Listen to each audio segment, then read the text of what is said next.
Hi friends, అందరూ ఎలా ఉన్నారు? నేనైతే చాలా బాగున్నానండి. Welcome to VK talks. ఇవాళ అయితే ఒక ఈజీ రెసిపీ తీసుకొస్తున్నానండి. ఫస్ట్ వీడియో అనమాట ఇది నాది. అది పాలక్ పన్నీర్.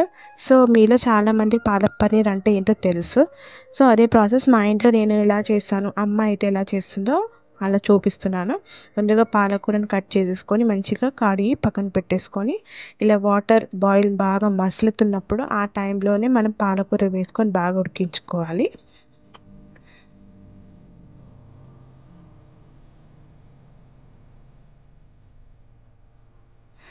చూస్తున్నారు కదా, ఇలా బాగా పాలకూర అనేది వాటర్లో బాగా ఉడికిపోవాలి. ఎందుకంటే మిక్సీ పట్టేటప్పుడు అది బాగా లూజ్ అయిపోవాలన్నమాట.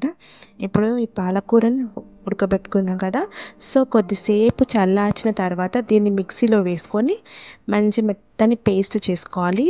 ఇంకోటి ఏంటంటే, నేను ఇక్కడ కారం వాడుతున్నాము. కాకపోతే మీకు కారం ప్లేస్లో పచ్చిమిరపకాయలు వాడండి, చాలా టేస్ట్ వస్తుంది. సమయానికి అవి ఇంట్లో లేవు కాబట్టి మేము కారంతో చేశాను.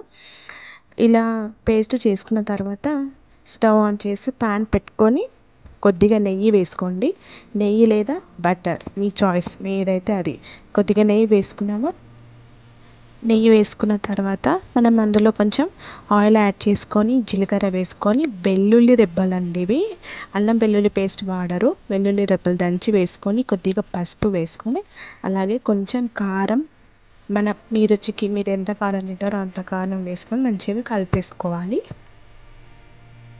ఆ తర్వాత దీంట్లో ముందుగా పేస్ట్ చేసి పెట్టుకున్న పాలకూర మిశ్రమం వేసుకొని, అదే దాంట్లో ఆ ముందుగా మిక్స్ చేసి పెట్టుకున్న ఆ పాత్రలోనే కొద్దిగా వాటర్, మనం ముందుగా బాయిల్ చేసి పెట్టుకున్నాం కదా పాలకూర, అవే వాటర్ కలిపేసి మనకి ఎంత థిక్నెస్ కావాలో అంత థిక్నెస్కి మనం వాటర్ యాడ్ చేసుకోవాలి. 10 మినిట్స్ మూత పెట్టుకొని తీసాక చూసారు కదా, కొంచెం చిక్కగా అయ్యి దగ్గరికి వచ్చింది. సో మనకు మీ ఇష్టం, మీకు ఎంత థిక్ కావాలంటే అంత థిక్గా మీరు యూస్ చేసుకోండి. మాకైతే ఈ థిక్నెస్ సరిపోతుంది. ఇది చాలా ఈజీ అండ్ సింపుల్ రెసిపీ అండి. చాలా తొందరగా కుక్ చేసుకోవచ్చు, చాలా టేస్టీగా కూడా ఉంటుంది. సో ఇప్పుడైతే వీటిలోకి మనం పన్నీర్స్ని యాడ్ చేసుకుందాము. ఇది చూసారు కదా, ఇలా మరుగుతున్న టైంలో మంచిగా పన్నీర్లు వేసి, ఆ పన్నీర్ కూడా ఒక 5 నిమిషాల పాటు దాంట్లో కుక్ అవ్వాలి. అప్పుడే మనకి పన్నీర్ అనేది ఆ పాలక్ది ఉన్న టేస్ట్ మొత్తం దానికి అబ్జర్వ్ అవుతుంది. మా అమ్మకు ఒక హాయ్ చెప్పేయండి. ఇంకా ఇదండి పన్నీర్ రెసిపీ. నాకైతే చాలా ఫేవరెట్, చాలా టేస్టీగా ఉంటుంది. సో మీరు కూడా ట్రై చేసి ఎలా ఉందో చెప్పండి.